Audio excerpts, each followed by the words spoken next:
રામચરિતમાનસમાં હનુમાનજીને પ્રશ્ન કરવામાં આવ્યો કે હનુમાનજીને પૂછ્યું છે કે હનુમાન, આ સંસારમાં માણસને સુખ અને દુઃખનો સમય કોને કહેવાય? સુખ અને દુઃખ કોને કહેવાય?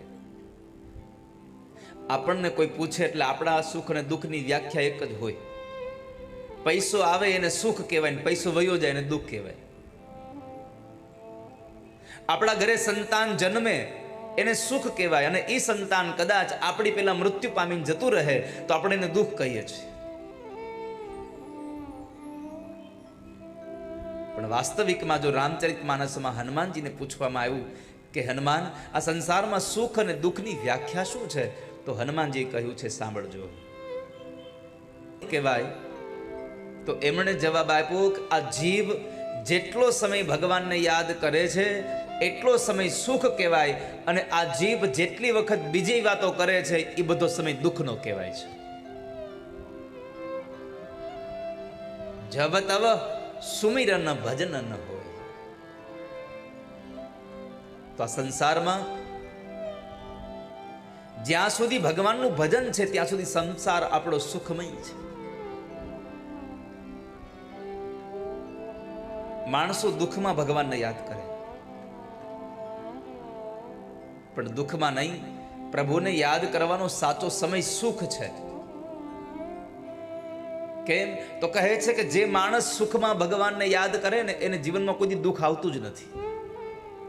જે સુખમાં યાદ કરે. આ સંસારમાં અર્જુને ભગવાનને દુઃખમાં યાદ કર્યા છે, માં કુંતાએ ભગવાનને સુખમાં યાદ કર્યા છે, અને દાદા ભીષ્મએ સુખ અને દુઃખ બંનેમાં યાદ કર્યા છે. હે જીવ, આ સંસારમાં તું પરમાત્માને સુખ દુઃખ અને અંતિમ સમયે યાદ કરતો રહેજે. શું મળશે તને?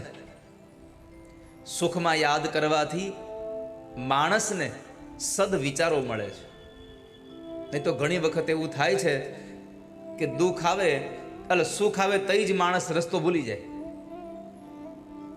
અને આપણા બધાનું આવું જ છે. દુઃખ હોય તો 3 વખત મંદિરે જાય, સુખ આવે તે અઠવાડિયામાં 1 વખત ન જતા.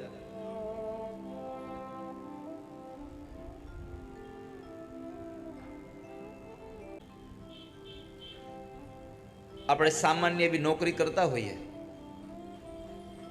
અને ઘરેથી નીકળીએ અને જ્યાં સુધી આપણી ઓફિસ કે ફેક્ટરી જ્યાં સુધી આવે, જ્યાં આપણે નોકરી કરવા જઈએ છીએ, તો રસ્તામાં આવતું ભગવાન હનુમાનજીનું મંદિર હોય તો ભલે, અને ભગવાન શંકરનું મંદિર હોય તો ભલે, માતાજીનું મંદિર હોય તો ભલે, આપણે પગે લાગવા જઈને જઈએ. ક્યાં સુધી? જ્યાં સુધી આપણે બીજાની ફેક્ટરીમાં નોકરી કરીએ છીએ ત્યાં સુધી. પણ એ જ ભગવાન એવી કૃપા કરે કે નોકરી બંધ થઈ જાય અને નાનો એવો પ્રાઇવેટ ધંધો આપણો નાખવાની આપણી તાકાત થઈ જાય, એટલે મંદિરે જતા બંધ થઈ જાય. પછી ત્યાંથી નીકળીએ ખાલી હોર્ન વગાડતા જાય, ટીટ ટીટ. આ દુનિયાનું વાસ્તવિક છે.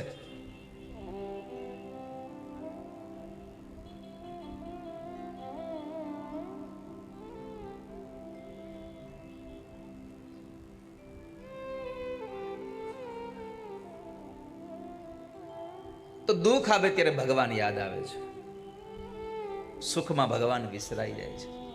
ન રાખવું જોઈએ. એ માણસે ક્યારેય પણ અહંકાર ન કરવો જોઈએ. જેને પણ અહંકાર આવ્યું છે એ માણસને આ નાવ ડૂબી છે અને ડૂબી છે. સામાન્ય વાત, એક હોડી હોય અને એ હોડીની અંદર નાનું એવું ખાલી એક કાણું પડી જાય, પછી હોડી ડૂબે કે ન ડૂબે? હોડીની અંદર પાણી આવવાનું કોઈ પણ જગ્યાએથી માર્ગ થાય એટલે એ હોડી પાણીમાં ડૂબે, એમાં સંશય નથી. એમ આ મનુષ્ય જીવનમાં તમને જરા પણ અભિમાન આવે એટલે મનુષ્ય જીવન તમારું ડૂબે, એમાં પણ સંશય નથી. અભિમાન આવે એટલે ડૂબવાનું જ છે. એ સંસારના જીવાત્માઓ, આપણને જ્યારે પણ સત્સંગ થાય, જ્યારે પણ આપણને ભગવાનનું ભજન થાય, એ ભજનની અંદર ક્યારેય પણ આપણે અહંકાર ન કરવો જોઈએ. અને આ સંસારમાં અહંકાર કોઈનો રહ્યો નથી. 10 માથાવાળા રાવણનું અભિમાન નથી ટેક્યું તો આપણે એક જ માથું છે. આ દુનિયામાં અહંકાર રહેતો જ નથી કોઈનો. ક્યારેય પણ અહંકાર ન કરશો, કેમ કે એક સૂત્ર જીવનમાં યાદ રાખવું, શેરની માથે સવા શેર હોય ને હોય જ. આપણને એમ હોય કે હું આ કરું છું તો આપણાથી પણ કોઈ સારું કરતું હોય છે કામ.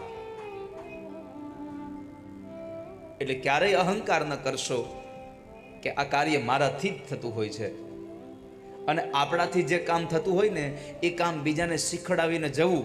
નહીં તો આપણે જો યારે એ દુઃખમાં આવશું ત્યારે આપણને કોણ બારું કાઢશે?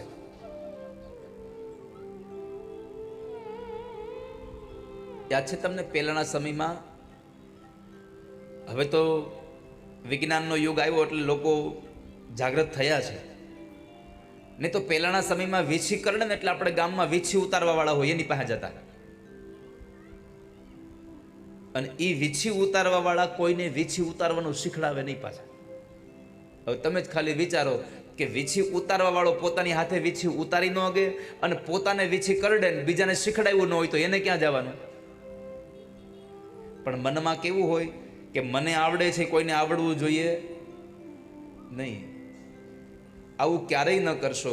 તમને આવડે છે એ હજારો લોકોને શીખડાવીને જવું કે જેથી કરીને તમે ગયા પછી પણ તમારી વિદ્યા થકી તમે આ સંસારમાં જીવતા રહેવા જોઈએ. મને મળેલું જ્ઞાન હું અનેક લોકો સુધી, અનેક લોકો દ્વારા પહોંચાડાવું, એવી જિજ્ઞાસા વૃત્તિ હોવી જોઈએ. આપણી આવડત કેવલ આપણા પૂરતી ન રહે. આપણી આવડત દ્વારા અનેક લોકોમાં આવડત આવે, અને એ અનેક લોકો દ્વારા પણ હજારો લોકોમાં, લાખો લોકોમાં આવડત ઊભી થાય, એવી આપણી જિજ્ઞાસા વૃત્તિ હોવી જોઈએ. અહંકાર ન કરશો આવો. અહંકારથી માણસનું અધઃપતન થાય છે. જેને સત્સંગ કરવો છે એ માણસ એકદમ વિવેકી બને. જેને સત્સંગ કરવો છે એ માણસ નિર્મળ બને. જેને સત્સંગ કરવો છે માણસ નિરઅભિમાની બને. જેને ભગવાનની ભક્તિ જ કરવી છે એ માણસ નિરઅભિમાની હોવો જોઈએ. અને જેને ભક્તિ કરવી છે એ નિર્મળ થઈને રહે, અભિમાન છોડી દે.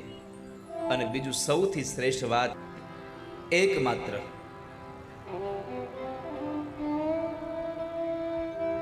એક દુસંગ થયો, એક કુસંગ થયો,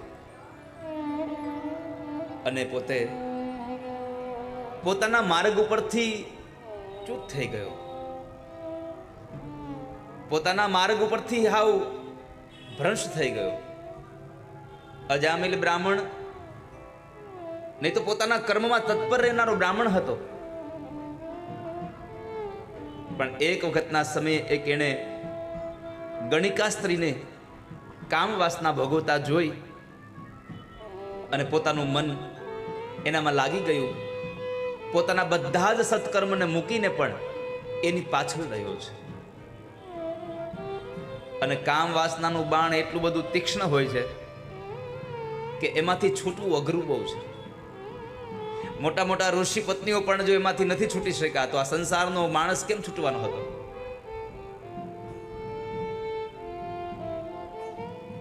વાસના એટલી પ્રબળ છે.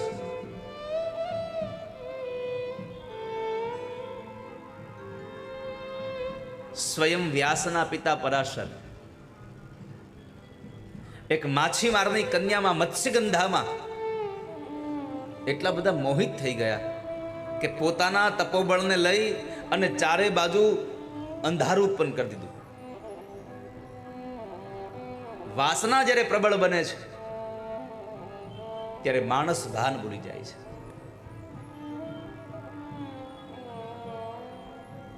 અહીંયા આગળ એ જ ઘટના કે અજામિલે એક દ્રશ્ય જોયું અને એને લઈ અને હવે એ પાપી બન્યો. ન ભગવાનનું નામ લઈ, ન કોઈ દી સત્સંગમાં જાય, ન કોઈ દી મંદિરોમાં જાય, ન વ્રત કરે, ન ઉપવાસ કરે. એમાં એક વખતના સમયે એક ઘટના ઘટી કે બરાબર એના ઘરે સંતો ભોજન માટે આવ્યા. જોજો, કુસંગથી પણ માણસનું જીવન બરબાદ થઈ જાય અને સત્સંગથી માણસનું જીવન ધન્ય થઈ જાય છે. આ ઘટના, આ કથા આપણા જીવનને એક ઉપદેશ આપવા માટે છે એક સંદેશો દેવા માટે છે કે કુસંગ થયો તો માણસ ધર્મમાંથી જ નીકળી ગયો, પણ વળી પાછો એક સત્સંગ થઈ ગયો. અને એક સત્સંગ કાંઈ હજારો કલાકની જરૂર નથી. તુલસીદાસજી મહારાજ લખે છે, એક ઘડી આધી મેં પુનિયાદ, તુલસી સંગત સાધુ કી કટે કોટી અપરાધ. આ દુનિયામાં સત્સંગ આખી જિંદગી થાય એવું જરૂર નથી, પણ એક ક્ષણનો સત્સંગ લાગી જાય તો આખી જિંદગી સુધરી જાય. એક ક્ષણ માટે પણ કુસંગ થઈ જાય તો જીવન બરબાદ થતા વાર નથી લાગતી. આજે અહીંયા એવું જ થયું.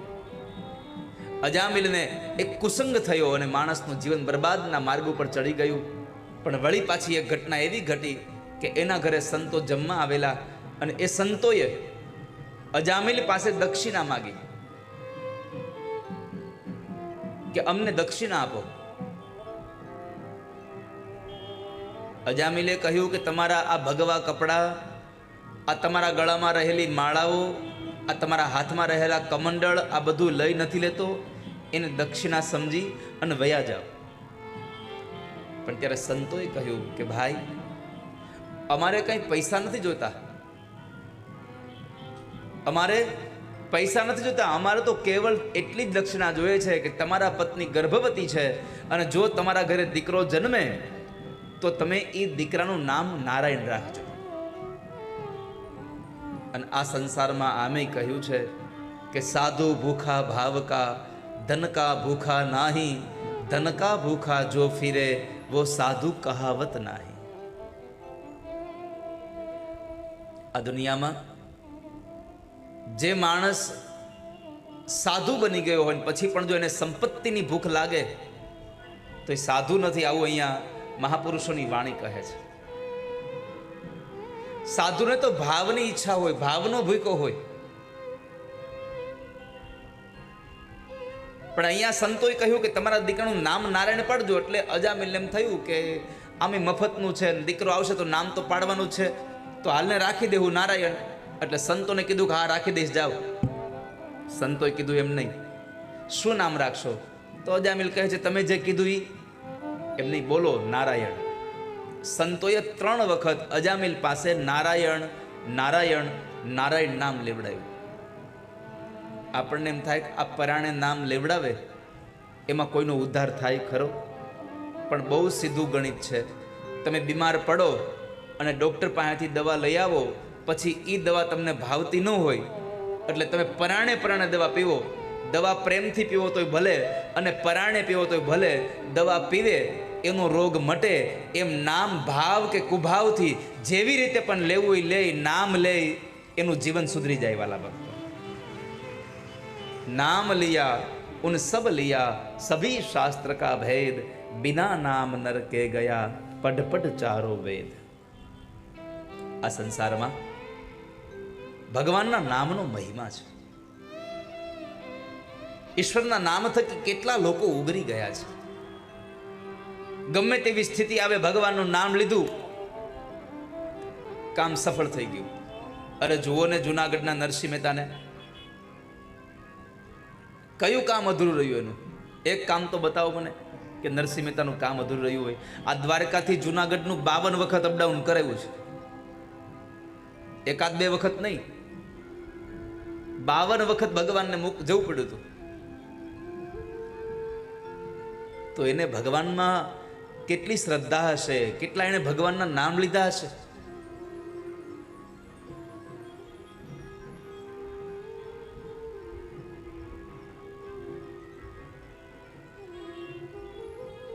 તો સંતો કહે છે તમે નામ નારાયણ પાડશો, ભલે અમે નારાયણ રાખી દેશું.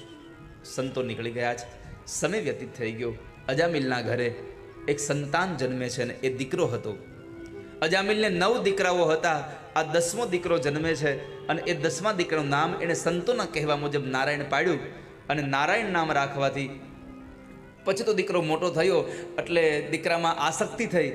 એટલે ધીમે ધીમે રોજ ગમે તે વાત હોય એટલે કહે છે નારાયણ અહીંયા આવ, નારાયણ તારી માને બોલાવ, નારાયણ મારી સાથે ચાલ. આખો દી નારાયણ નારાયણ નારાયણ થવા લાગ્યું. એમાં એક વખત ઘટના એવી ઘટી કે મધ્યાંતરના સમયે એ સૂતો છે અને બરાબર યમના દૂતોએ આવીને એના પગ પકડ્યા છે. યમના દૂતો જ્યારે પગ પકડે છે ત્યારે ગભરાઈ ગયેલો એ અજામિલ પોતાના દીકરા નારાયણને યાદ કરે છે. અને આ દુનિયામાં સંસારીઓ મૃત્યુના સમયે સંસારના લોકોને જ યાદ કરે. કોઈક એવો ગત જન્મનો પુણ્યશાળી જીવાત્મા હશે જેને અંત સમયે ભગવાન યાદ આવતા હશે. બાકી તો દીકરો ને દીકરાની વહુ ને દીકરાનો દીકરો ને આ જ બધા યાદ આવતા હોય. અંત સમયે ભગવાનનું નામ ન લે. અને ઘણા ઘણા તો એવા હોય તમે ગમે તેમ કરો તો એ નામ ન લે અને ન લે. અંત સમયે નામ ત્યારે યાદ આવે કે જ્યારે તમે શરૂઆતથી ભગવાનના નામની ટેવ પાડી હોય. પહેલેથી પરમાત્માના નામની તમે ટેવ પાડી હોય. પણ જુઓ અહીંયા નામનો મહિમા કેટલો છે એ મહત્વની વાત છે કે અજામિલને બરાબર જ્યારે એનો દીકરો યાદ આવે છે એટલે એને અવાજ કર્યો, નારાયણ. એને જ્યારે નારાયણ યાદ કરે છે ત્યારે આંગણામાં રમતો દીકરો નારાયણ ન આવ્યો, પણ વૈકુંઠવાળા ભગવાન નારાયણે પોતાના પાર્ષદોને મોકલ્યાને કીધું કે જાઓ, અજામિલે મને યાદ કર્યો છે એટલે અજામિલને યમના દૂતોના કાળપાશમાંથી છોડાવીને મુક્ત કરી લાવો, જાઓ. સામે ભય હતો અને ભયમાં જે ભગવાન યાદ આવે એ બહુ અંતરથી યાદ આવે. અંતરથી ભગવાનને યાદ કર્યા હતા. અને ભગવાનના પાર્ષદો આવી યમના દૂતોને કહે છે કે તમે આને છોડી દો. એટલે યમના દૂતો પાર્ષદોને કહે છે કે તમે કેમ આવું કરો છો? આને તો કોઈ દિવસ ભગવાનનું નામ લીધું નથી, તમે એને કેમ છોડાવવા આવ્યા? પાર્ષદો કહે છે કે હમણાં નામ લીધું એમણે અમારા ભગવાનનું. યમના દૂતો કહે છે કે તમારા ભગવાનનું નહીં, એમણે તો એના દીકરા નારાયણને બોલાવ્યો છે. ભગવાનના પાર્ષદોએ કહ્યું એને બોલાવ્યો ગમે તેને, પણ નામ તો નારાયણ હતું ને, એ અમારા ભગવાનનું છે, એટલે નામ લે એનો ઉદ્ધાર થઈ જાય અને થઈ જાય, એમાં સંશય નથી, અને છોડી દો. જ્યારે ભગવાનના પાર્ષદોએ આ વાત યમના દૂતોને કરી ત્યારે એ સમયે અજામિલની આંખમાંથી અશ્રુની ધારા વહી ગઈ. અને અજામિલને થયું કે પેલા સંતોએ મારા દીકરાનું નામ નારાયણ રખાવી અને આજ મારા ઉપર બહુ મોટી કૃપા કરી છે, આજ મારું જીવન ધન્ય કરી દીધું છે. એટલે આપ સૌને આ કથાના માધ્યમથી એટલું જ કહું છું કે પરમાત્માનું નામ લેજો વાલા ભક્તો, ભગવાનના નામને ધારી રાખજો. બાકી અજામિલે કોઈ કામ નહોતું કર્યું એવું કે જેને ભગવાનના પાર્ષદો લેવા આવે. એકમાત્ર પરમાત્માનું નામ લીધું, ખાલી દીકરાને બોલાવ્યો, એકમાત્ર દીકરાને યાદ કર્યો અને એ નારાયણ નામ થકી માણસનું જીવન સુધરી ગયું. અજામિલનું જીવન ધન્ય થઈ ગયું. એમણે પછી તીર્થમાં જઈ અને ભાગવતજીના 10મ સ્કંદના પાઠ કરી અને ભગવાનમય બની ગયો છે. એક દીકરાનું નામ લીધું અને જીવન સુધરી ગયું. પરમાત્મા રાજી થયા છે.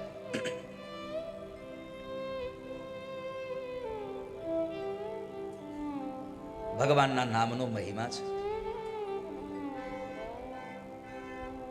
માટે પરમાત્માના નામનું તમે ચક્ર બનાવી અને તમારા રક્ષણ માટે રાખજો. ભગવાનના નામનું કવચ બનાવી, ભગવાનના નામનું તાંદળિયું બનાવી, તાવીજ બનાવી અને ગળામાં પહેરવા એના કરતાં ભગવાનનું નામ મોઢામાં રાખવું સારું છે. સોનાના કે ચાંદીના તાવીજમાં ભગવાનનું નામ લખીએ, રામ, કૃષ્ણ, માધવ, રાધા, અને ગળામાં પહેરવું, એના કરતાં રામ, કૃષ્ણ ને માધવને મોઢામાં રાખશો ને તો જીવન સુધરી જાય વાલા ભક્તો.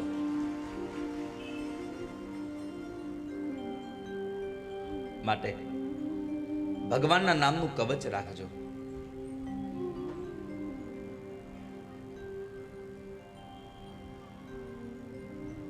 ઇન્દ્રએ ભગવાનના નામનું કવચ રાખ્યું તો પરમાત્માએ એને બચાવ્યો છે. એ બાપજી, ભગવાને ઇન્દ્રને ક્યાં બચાવ્યો? નારાયણ કવચથી, પરમાત્માના નામથી ઇન્દ્ર ક્યાં બચ્યો? તો તો કહે છે કે વૃત્રાસુરના એ શસ્ત્ર પ્રહારમાં બચ્યો છે, વૃત્રાસુરને માર્યો છે. એ બાપજી આ કથા જરાક મને કહો ને.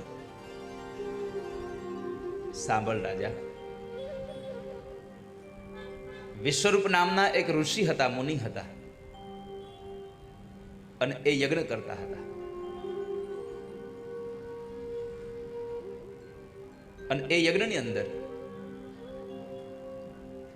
જે પણ યજ્ઞ કરે યજ્ઞનો ભાગ દેવ અને દાનવ બંનેને આપે. પણ દેવતાઓને આ ગમ્યું નહીં, એટલે ઇન્દ્રએ વિશ્વરૂપનું મસ્તક કાપી નાખ્યું. એટલે વિશ્વરૂપના પિતા ત્વષ્ટાએ ઇન્દ્રને મારી નાખે એવો દીકરો પેદા કરવા માટે થઈને યજ્ઞ કર્યો. પણ ઘટના એ ઘટી કે સંસ્કૃતના શ્લોક બોલવામાં જરા અશુદ્ધિ રહી, એટલે ઇન્દ્રને મારી નાખે એવો દીકરો ન થયો, ઇન્દ્રના હાથે મરે એવો દીકરો થયો. આખા અર્થનો અનર્થ થઈ ગયો. અને એટલા માટે જ ભગવાન વ્યાસે પદ્મ પુરાણમાં ભારપૂર્વક કીધું છે કે ભાગવતનો વક્તા બ્રાહ્મણ હોવો જોઈએ એટલું જ નહીં, પણ એ બ્રાહ્મણ ભણેલો હોવો જોઈએ, વેદ શાસ્ત્ર વિશુદ્ધિકૃત, ભણેલો ગણેલો વક્તા હોવો જોઈએ.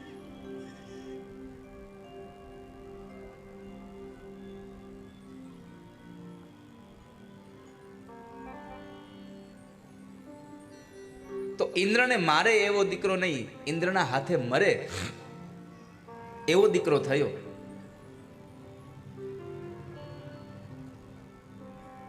એ વૃત્રાસુર.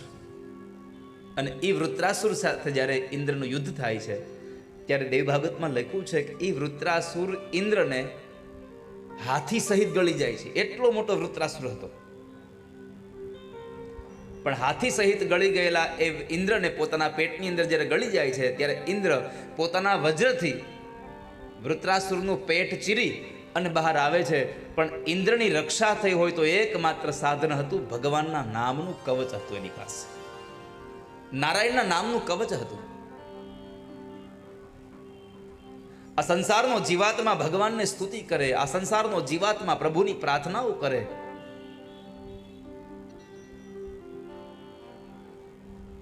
તો જીવન ધન્યતાની ઓર ચાલ્યું જાય.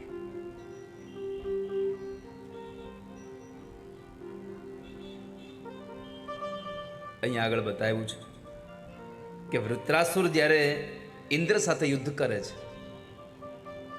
ઇન્દ્રના હાથમાં વૃત્રાસુરનો કાળ હતો. દધીચી ઋષિના અસ્થિમાંથી બનાવેલું એક વજ્ર હતું. અને એ વજ્રને જોઈ અને એવા સમયે વૃત્રાસુરે ભગવાનને પ્રાર્થના કરી છે. એક વૈષ્ણવ પ્રભુને પ્રાર્થના કરે છે. પ્રાર્થના શા માટે હોય છે? 4 વસ્તુ મેળવવા માટે પ્રાર્થના હોય છે: ધર્મ, અર્થ, કામ અને મોક્ષ. આ 4 વસ્તુની પ્રાપ્તિ માટે જ પ્રાર્થના થાય છે. તો વૃત્રાસુર છે, ભગવાનનો જે ભક્ત છે, ભગવાનનો જે વૈષ્ણવ છે, એના ધર્મ, અર્થ, કામ અને મોક્ષ કંઈક અલગ ભાષાના હોય છે. સંસારીના ધર્મ, અર્થ, કામ અને મોક્ષ અલગ હોય છે. અહીંયા વૃત્રાસુર જ્યારે ભગવાનને સ્તુતિ કરે છે ત્યારે વૃત્રાસુર પ્રભુને કહે છે, મારે ધર્મ જોઈએ છે, અને સંસારનો સૌથી મોટો ધર્મ કોઈ હોય તો એ શરણાગતિ છે.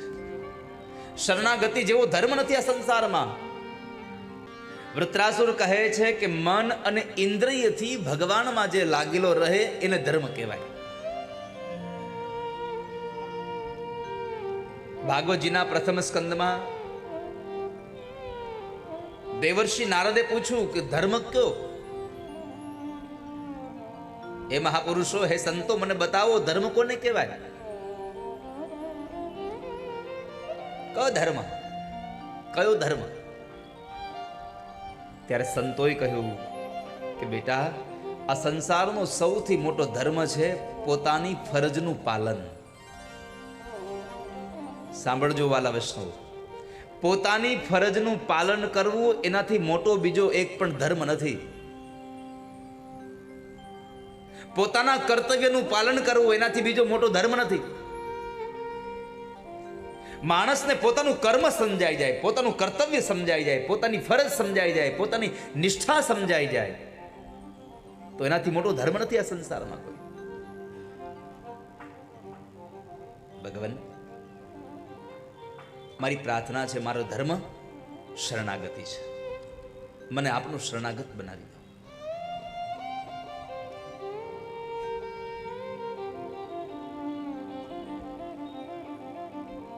ધર્મ કર્યો, હવે અર્થ. આ સંસારના માણસોનો અર્થ એટલે પૈસો, અને વૈષ્ણવનો અર્થ, વૈષ્ણવની સાચી સંપત્તિ એટલે ભગવાનની કથાઓ અને ભગવાનનો સત્સંગ એ સૌથી મોટી સંપત્તિ છે ને.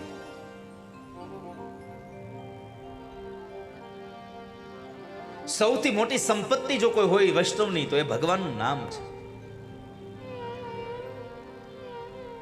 માણસ ગમે તેટલો નિર્ધન હોય, પોરબંદરમાં સુદામા નિર્ધન હતા, પણ છતાં ભાગવતકાર એમ કહે છે કે સુદામાને કોઈ નિર્ધન ન કહેશો, કેમ કે એની પાસે પરમાત્માના નામની બહુ મોટી સંપત્તિ હતી. આ સંસારમાં પૈસાથી ગરીબ થવું એ ગરીબાઈ નથી. માણસ ભગવાનના નામથી તવંગર હોવો જોઈએ. કઈક હોનું હશે, એ કોઈક લઈ જાય એની બીક લાગશે તમને, પણ આ સંસારમાં ભગવાનના નામનું નાણું એવું છે જેની બીક નહીં લાગે તમને કોઈ દિવસ. અને જેમ વાપરશો એમ વધશે, જેમ વાપરશો એમ વધશે. આ દુનિયામાં તમારી પાસેથી માણસ બધું લઈ લેશે, એક તમારી પાસે રહેલા ભગવાનના નામનું જે નાણું છે એ તમને કોઈ નહીં લઈ શકે. આવે એમાં તમારું આ નાણું ઓછું ન થાય, આ વધતું જાય. અને જેમ વાપરો એમ બમણું થાય. ક્યારે આવે? ભીડ પડે આવે કામ. જ્યારે આ સંસારમાં બહુ બધી પરિસ્થિતિ ખરાબ થઈ જાય ને ત્યારે ભગવાનના નામનું નાણું જેવું કામ આવે છે ને એવું બીજું કશું કામ નથી આવતું. પરમાત્માનું નાણું એટલું બધું કામ આવે છે.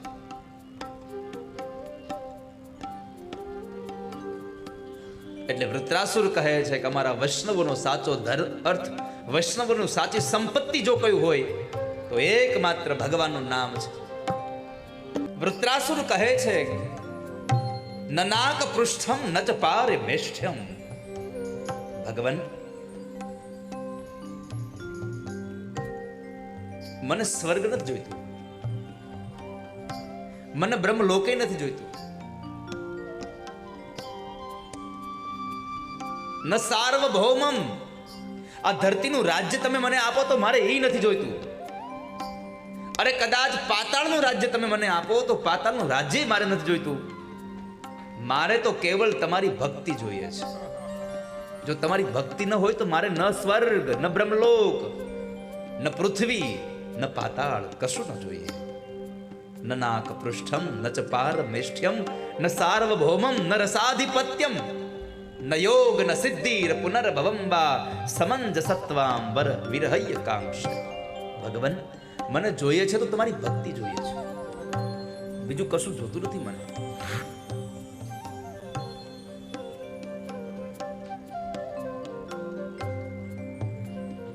આ સંસારના વૈષ્ણવનું સાચું ધન ભગવાનનું નામ છે. તમારી ભક્તિ સિવાય મારે કશું જોઈતું નથી. વૈષ્ણવનો ધર્મ શરણાગતિ, વૈષ્ણવનો પૈસો ભગવાનની ભક્તિ, વૈષ્ણવની કામના શું? ભગવાનનું દર્શન. સૌથી મોટી કામના કોઈ વૈષ્ણવની હોય તો એ ભગવાનના દર્શનની હોય. ભગવાન, મને તમારા દર્શન થાય.